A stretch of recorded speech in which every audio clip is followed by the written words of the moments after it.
Fala pessoal, tudo bem? Eu sou o Roberto Indec. Estamos aqui, não vou dizer mais uma vez, né? Porque no canal da Arena Trader quase nunca me convidam. Mas hoje não é um Gamecast, não é uma gravação de Gamecast, mas estou com duas enormes personalidades do mercado financeiro aqui na minha frente. Pessoas que são extremamente influentes no mundo do varejo, do day trade, podemos chamar assim. Não só disso, obviamente, são muito maiores do que isso, mas são duas pessoas que tocam as regras do dia a dia, né? Então, nós temos aqui à minha direita André Pássaro, ele que é superintendente da CVM. Tudo bom? Obrigado pela presença aqui direto da Expert mais uma vez. Mais uma vez, todo ano é sempre muito legal estar aqui, conhecer a Arena Trader, que eu acho bem legal, e frequentar esses stands, ver essa quantidade de assessores, todo esse evento, que é um evento muito bonito, muito legal.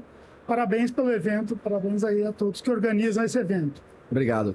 E aqui ao meu lado esquerdo está Felipe Paiva, ele que é diretor de relacionamento da B3, há 25 anos na Bolsa. O seu 27. Já me perdi. Passou o relógio, já passou o tempo, já deu mais um. 27 anos na B3, antiga Bovespa. Depois ele pode contar um pouco da história para vocês também. Paiva, obrigado por estar aqui com a gente. Legal, Betinho. Parceria é muito bacana vir na Expert. Tive na primeira Expert e ver a evolução que foi o tamanho dessa feira. E como é que era lá? Rio de Janeiro, né? Rio de Janeiro, eu lembro, Guilherme, nem café tinha, não tinha crachá, não tinha nada, Pássaro. Olha o que virou isso aqui, número de assessores, tamanho que a indústria virou, parabéns para a XP. E sempre estaremos juntos, Betinho, nessa parceria na Arena, na Expo. É muito bacana ver esse crescimento e o tamanho que virou essa feira. Maravilha. Eu vou começar aqui falando de... Na verdade, a gente vai falar de vários temas, vamos focar no assunto day trade, tá? Com vocês dois. Eu queria trazer primeiro um tema que é importantíssimo, que a gente já explorou várias outras vezes, que é a profissionalização do day trade. Eu acho que como representante da CVM, o órgão regulador deste mercado todo, Pássaro, você pudesse trazer para a gente, na visão da CVM, como é que vocês enxergam o mercado de day trade e como é que vocês enxergam uma evolução de pessoas físicas operando nesse mercado. O que a gente verifica nesse mercado é que é um mercado que os profissionais, os HFTs, que a gente estava até falando com o Paiva de como funciona essa questão dos HFTs, e que existem HFTs muito grandes e que realmente têm essa capacidade de remunerar e ganhar dinheiro no curto prazo, fazendo day trade. O que a gente fica receoso é de que as pessoas acreditem que isso é uma coisa muito fácil e que você pode fazer de qualquer maneira e isso sempre dá certo. É importante que a pessoa estude, que a pessoa entenda o que ela está fazendo, que ela perceba que ela tem que ter o backup adequado, ela tem que ter a contingência, ela tem que se profissionalizar mesmo, ou seja, não é uma mera... eu vou operar aqui do meu celular sem ter uma outra contingência para essa operação. Eu tenho que estar ligado e eu tenho que realmente, para ganhar dinheiro, me profissionalizar. Então isso é importante, a gente vê esse mercado crescendo. É um mercado importante no mundo inteiro, né? O pessoal chamava antigamente de scalper, que ficava ali dando liquidez no mercado, provendo liquidez, e isso é importante. Mas o que a gente tem a preocupação é que eles entendam que isso vem com conhecimento, que tem que ter o conhecimento na pessoa física também para operar esse mercado. Ou seja, Paiva, muito estudo, plataforma, ferramentas de gestão de risco, uma internet boa em casa, uma máquina boa. Perfeito. Em casa. Acho que tudo isso é muito importante. Você que olha os dados, né, bastante lá na B3, você sempre soltam relatórios do número de clientes, de pessoas físicas operando day trade. Não é um número que evolui muito, porque eu acho que sai muita gente também desse mercado por conta de vários erros que ocorrem, porque as pessoas, elas não são profissionais, né? E elas muitas vezes nem trabalham para ser profissionais desse negócio. Vocês podem falar um pouquinho disso? Ótimo, sim. Talvez até o termo profissional soe muito forte, né? Sim. Talvez assim, ter o conhecimento, saber exatamente quais são as regras desse mercado, entender as ferramentas e gestão de risco que estão à mão para lançar ali durante o mercado, né?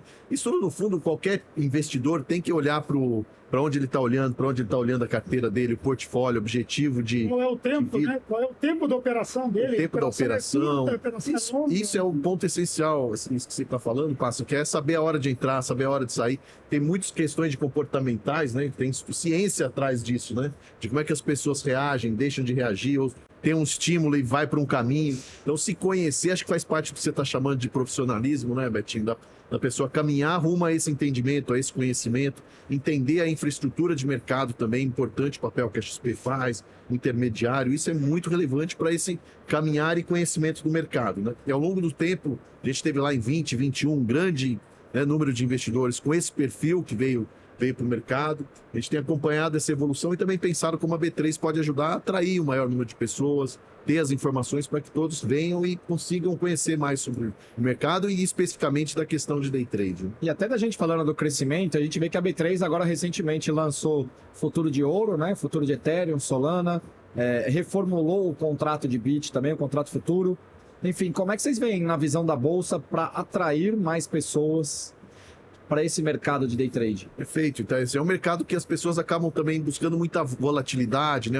Entendem mais do mercado e assim, o papel da B3 é trazer, ampliar a prateleira de produtos para que as pessoas possam, né, não só no índice, não só no dólar, onde tinha concentração de operação, mas também atuar agora. A gente lançou o futuro de ouro, parceria, muito agradecer aqui ao papel do Pássaro em acompanhar os lançamentos dos produtos, né? Porque todos os produtos de mercado passam pela autorização da Comissão de Valores Imobiliários, entender a visão dessa turma que está aqui no Arena, né?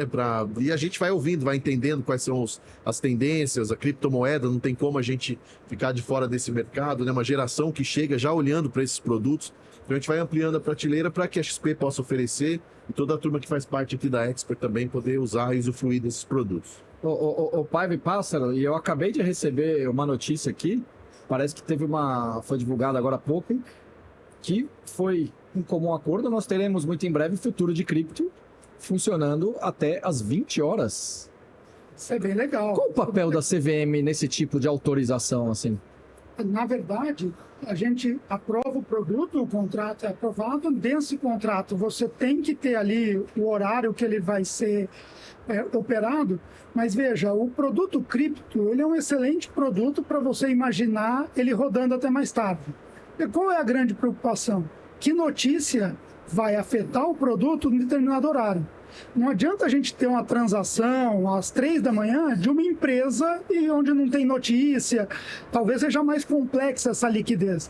Agora, um ativo que é negociado no mundo inteiro e que a liquidez continua todo o período, esse é um produto que faz todo sentido você ter e até nesse aspecto reduz o risco do cara dormir com uma posição sem poder operar. Então esse é um produto que é muito legal e que a CVM, no final, ela vai ver o quê? A preocupação dela é garantir que o produto tenha regras claras, que aquele produto tenha clientes capazes de fazer uma formação de preço adequada naquele momento, para que você não tenha, de repente, um problema de formação de preço. Que essa é uma das questões que a CVM sempre se preocupa. E a questão da Bolsa 24 horas? Está muito nesse caminho também? Tá sim. Agora, o que nós temos que ver é que isso depende de uma evolução muito grande do mercado. Você tem aqui que pensar na liquidez dos ativos, que ativo que você tem liquidez para trabalhar 24 horas, como você vai liquidar essas operações. Você tem uma diminuição de risco muito bom, mas assim, o Paiva pode falar aqui que o pessoal de risco da B3 vai ter que pensar em como atuar 24 horas e as corretoras vão ter que pensar em como ter gente para atender problemas e questões dos investidores 24 horas. Então isso envolve todo um redesenho do nosso sistema. Não é simples, mas é possível. É um pouco disso, né, pai? Você vê que mesmo dentro de mercados regulados, lá fora, a gente já vê não necessariamente 24 horas funcionando, né? Mas a gente teve uma notícia recente nos Estados Unidos também de bolsas novas funcionando 22/5. Enfim, como é que a B3 enxerga essa questão da extensão do horário? Perfeito, acho que tem tudo a ver com essa evolução que a gente começou a falar aqui, né? O perfil das pessoas que estão buscando investimento já não querem mais das 9 às 6, né? Quer chegar em casa, já quer operar, já quer usar outras, né? ter a oferta de produtos e chegar nesses produtos. Então a gente tem que... É um caminho sem volta.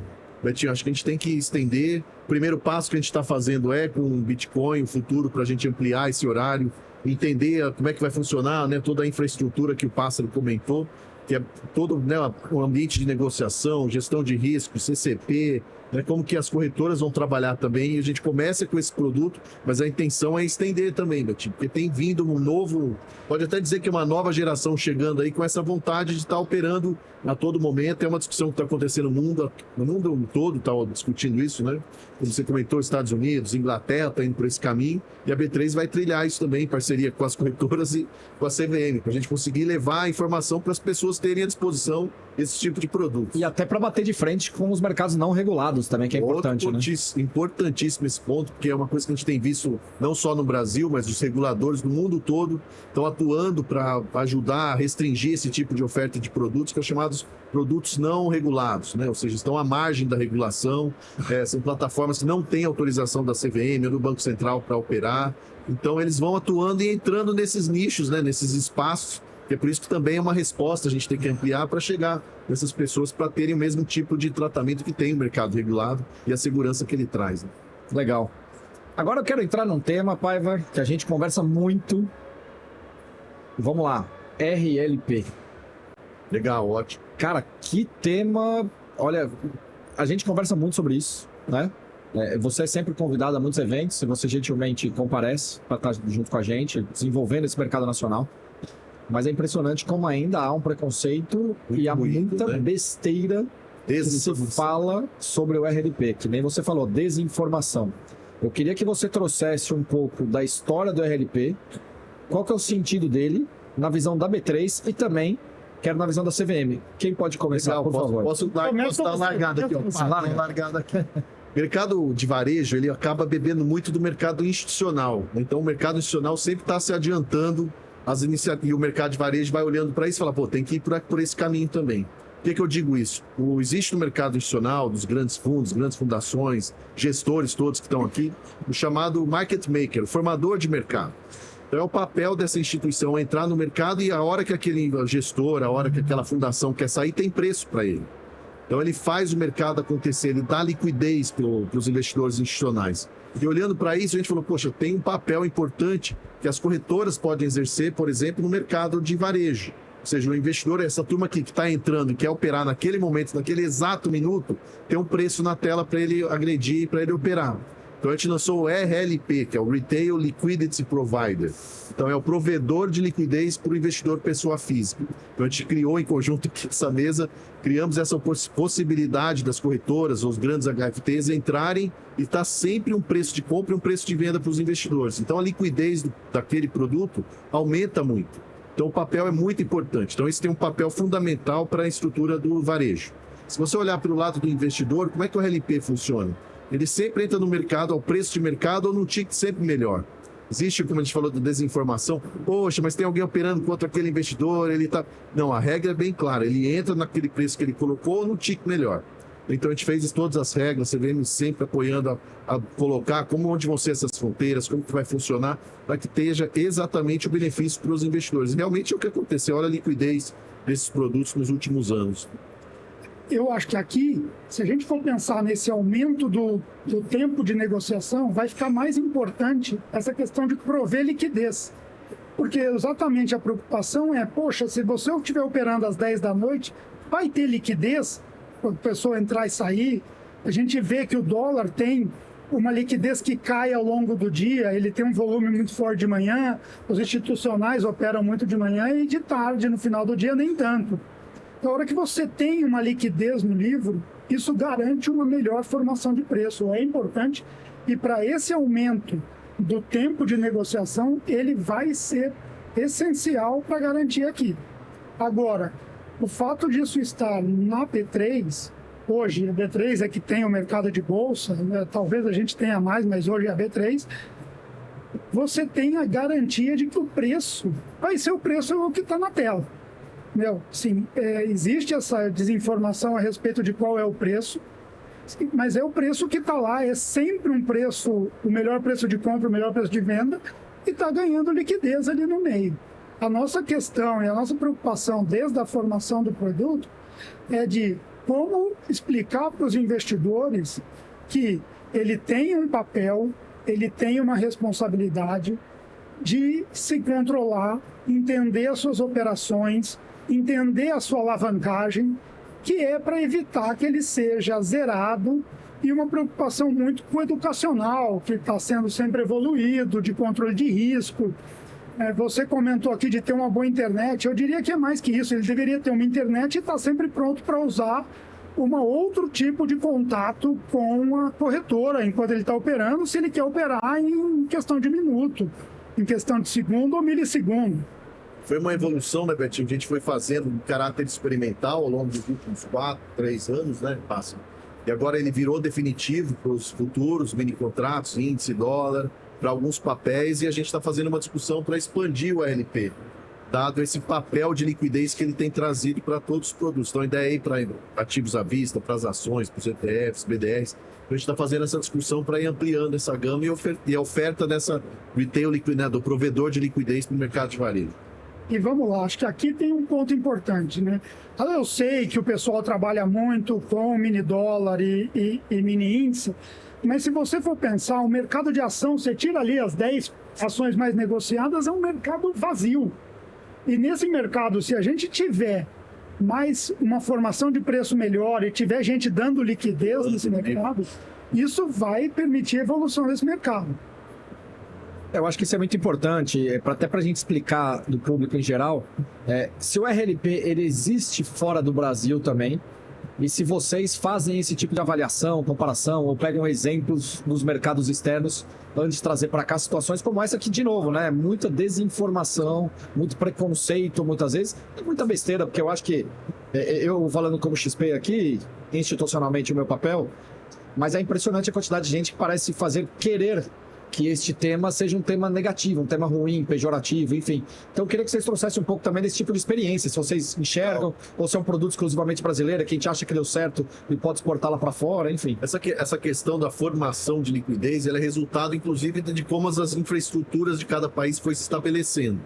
Não é uma coisa assim que se fala só no Brasil, só ao ponto da negociação acontecer e o fluxo de oferta e liquidez realizada, depende do modelo do mercado. Se for o mercado americano, as corretoras têm um papel muito chave de usar as ofertas que estão chegando naquela questão da corretora ali, no âmbito, no ambiente de negociação da corretora, quanto que vai para a bolsa, quanto que não vai para a bolsa. O mercado europeu tem outras regras, e a gente evoluiu nesse caminho para dar essa segurança, né, para os investidores locais, para o investidor de varejo, para que as regras estejam claras, estatísticas e dados que são disponibilizados no site da B3 também, para que as pessoas possam acompanhar essa questão, para a gente ir tirando essa desinformação com informação.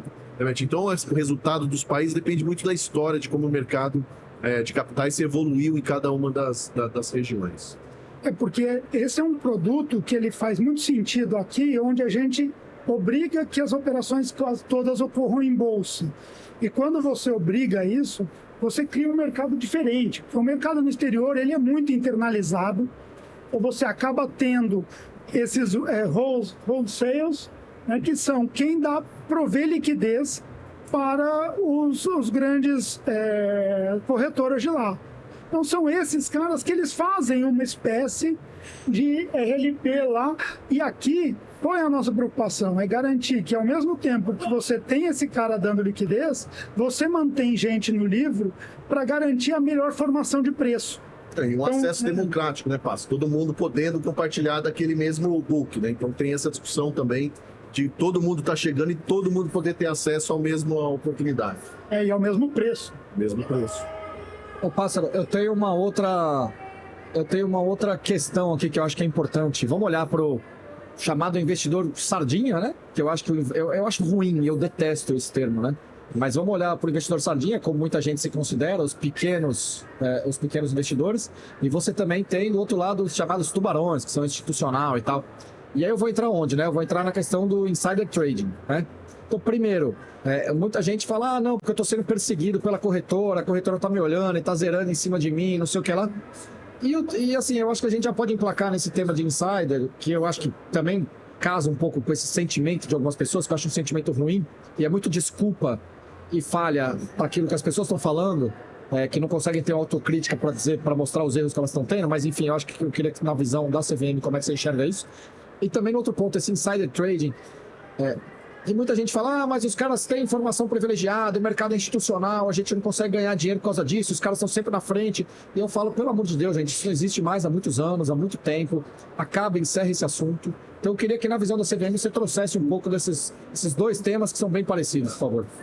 Não, acho que aqui, o que você está falando para a gente costuma dar um pouco de outro nome, né? A gente chama ali do front running, né? Ou seria, ele conhece. É que o insider a gente costuma lidar como sendo uma informação da companhia. Mas quando você sabe como os outros vão tradar, você teria uma informação privilegiada. Mas hoje, todo mundo, a pessoa, o grande trade, ele se esconde, ele dá um jeito dele não aparecer, porque ele também não quer que alguém atue contra ele. Então, ele se esconde, ele divide a ordem dele em 3, 4 corretoras, ele faz de um jeito, ele divide, ele pica a ordem, então ele não deixa ninguém ter a visão do que ele está fazendo. E do outro lado, essa questão da corretora zerar, as corretoras têm as suas obrigações, e são obrigações que a própria CVM exige, de garantir a rigidez do mercado, mas elas têm regras claras, ela não fica olhando ali o investidor e fala, eu vou zerar esse cara. Ela tem regra, bate num determinado patamar que está dentro das regras dela e a partir dali ela zera. Então, e essas regras até mudam durante o dia e vocês sabem disso. A partir faltando meia hora para encerrar o pregão, ela começa a zerar todo mundo que não tem condição de dormir com uma posição. O importante é o cara conhecer a regra, saber no mercado que ele está, que horas ele vai ser zerado. Senão ele acaba achando que é perseguição, mas não é. São regras do mercado. Olha lá, tá rolando a premiação aí, Betinho. Vai rolar a premiação aqui, olha lá.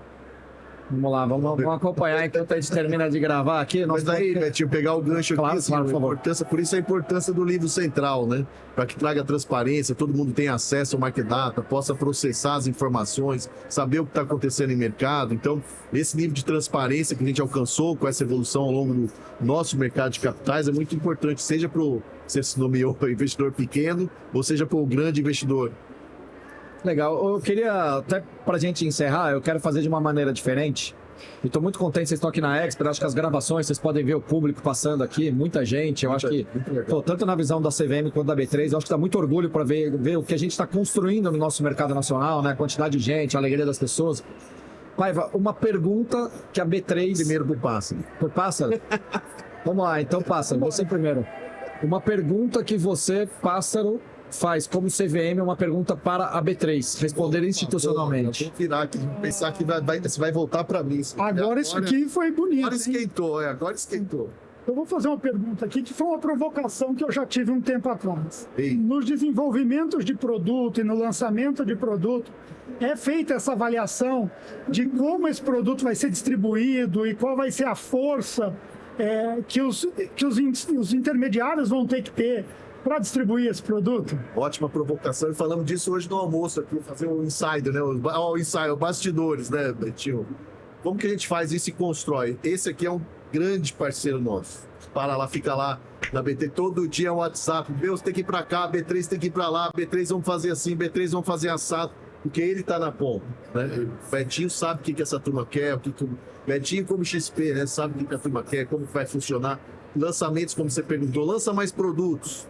Isso tem da B3 também pensar, mas tem o pensar dos intermediários, né?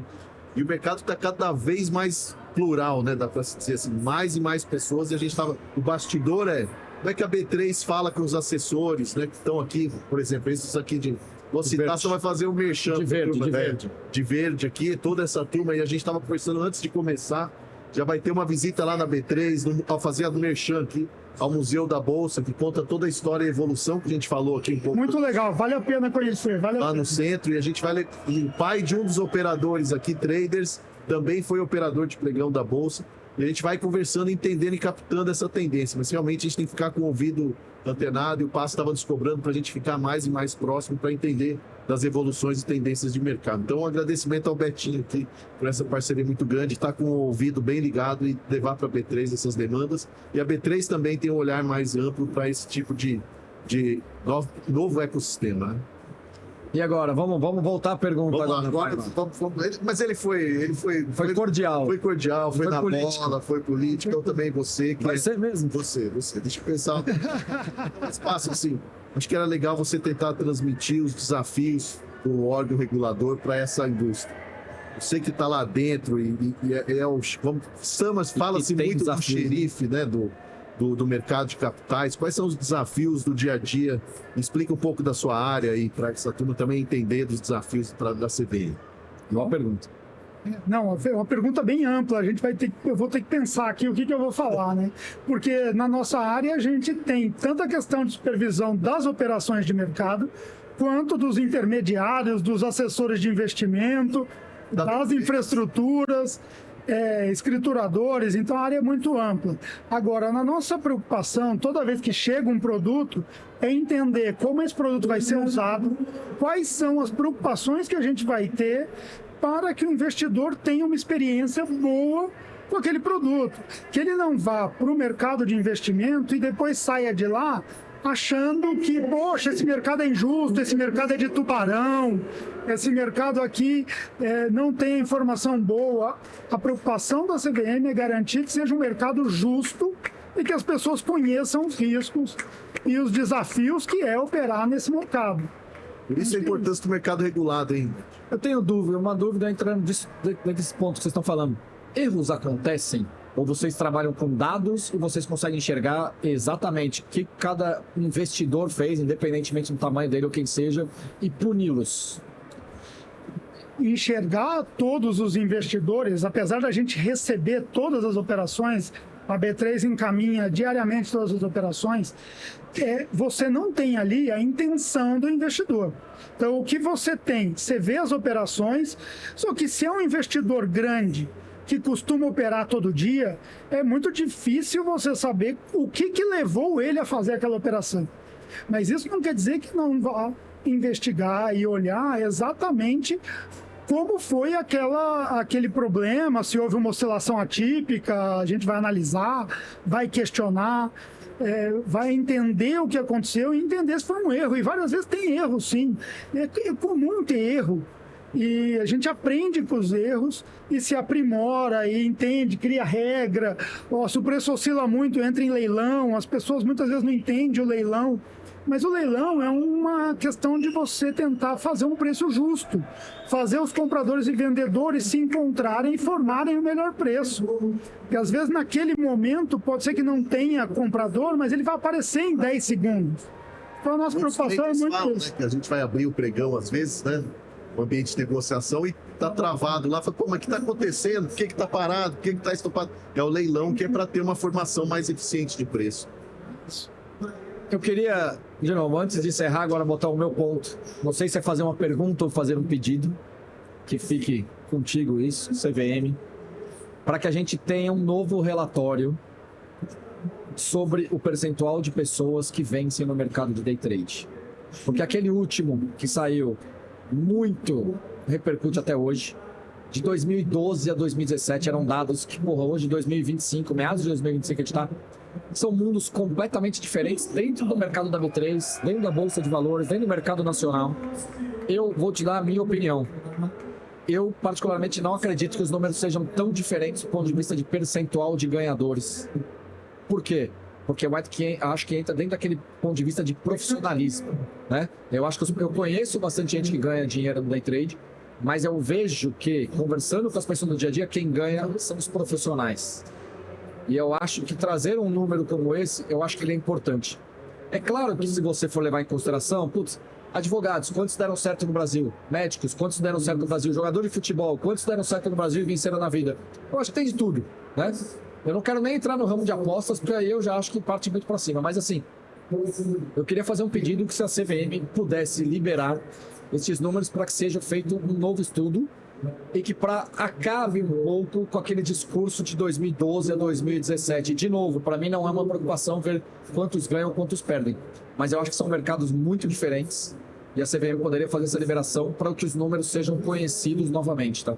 Você sabe que a gente tem sempre vontade de fazer esses estudos e a gente sempre também tem uma preocupação de não dar dados tão recentes, porque poderia, de repente, se isso vaza, porque a gente usa alguns estudiosos para fazer isso, normalmente acadêmicos, e a gente tem receio de disponibilizar dados muito recentes. Agora, a gente pode sim preparar um estudo, acho que internamente a gente já tem a metodologia pronta e a gente pode fazer, a partir da metodologia utilizada, fazer um levantamento novo, seguindo a mesma metodologia, com a mesma regra, falando, olha, se você olhasse isso aqui no ano de 2024, esse seria o resultado. E aí vai ser comparável, porque a gente vai usar a mesma regra. E algo isento, com pessoas isentas. Eu até pediria que, assim, a gente está gravando publicamente aqui, eu até pediria que não fossem feitos com os mesmos professores. Muito mais é uma questão isenta novamente, né? Que eu acho que é importante que a gente tenha cada vez mais isenção desses dados para que a gente possa publicá-los e que tenha veracidade, que as pessoas conheçam de fato como anda esse mercado nacional, especificamente nesse produto. Também deixar à disposição o site da B3, tem bastante informações lá, Betinho, de histórico, de o percentual de ganho, de perda, ou seja, as pessoas que entram, tá no primeiro dia, vai ser 50-50, você vai ficando mais tempo, né? Como é que isso vai se comportando? Então também tem bastante dados lá disponíveis sobre comportamento e resultado do day trade lá no site também. Mas você sabe uma coisa que eu queria ver? Eu queria saber o seguinte, quando a gente fez esse estudo lá atrás, a gente forneceu os dados, sim, a questão de quantos ganham e quantos perdem, eu concordo com você. Você daria até, tipo assim, automação, alguma coisa, os pequenos clientes que têm pouco dinheiro, os grandes clientes. Eu acho que dá para quebrar por várias faixas aqui, que seria super importante, tá? Até pelos números que a gente tem nos últimos 12 meses do trabalho, na minha visão, excelente de automação que a gente vem fazendo, tá? Não, então, a gente tem que fazer esse novo... Podemos fazer um novo estudo. Eu acho que o resultado importante é a gente saber exatamente isso. Existe uma turma que é profissional e que entendeu e que está aqui no Brasil, na pessoa física, atuando nesse mercado. Que esse é um mercado que funciona, todo mundo sabe, porque a gente conhece. Tá, a gente, filma a turma ali, ó. Não. Tá tudo E tem os internacionais, os HFTs que ganham dinheiro, pô, sempre ganharam dinheiro. Eu nunca vi aqueles, assim, a gente não vai citar nome aqui, mas tem grupos internacionais que ganham dinheiro no mundo inteiro fazendo isso. E essa turma é trader, né, Betinho? Olha aí, ó. Todo mundo. Todo mundo aqui, ó, lá. trader. Todo mundo. Não precisa nem de estatística, a turma aqui atrás da gente. Felipe Paiva, muito obrigado, diretor do Betinho. relacionamento da B3. Obrigado pela gravação, foi excelente. Parceria. Obrigadão. Pássaro, obrigado. CVM, escutei a voz da CVM aqui, da B3, na nossa frente.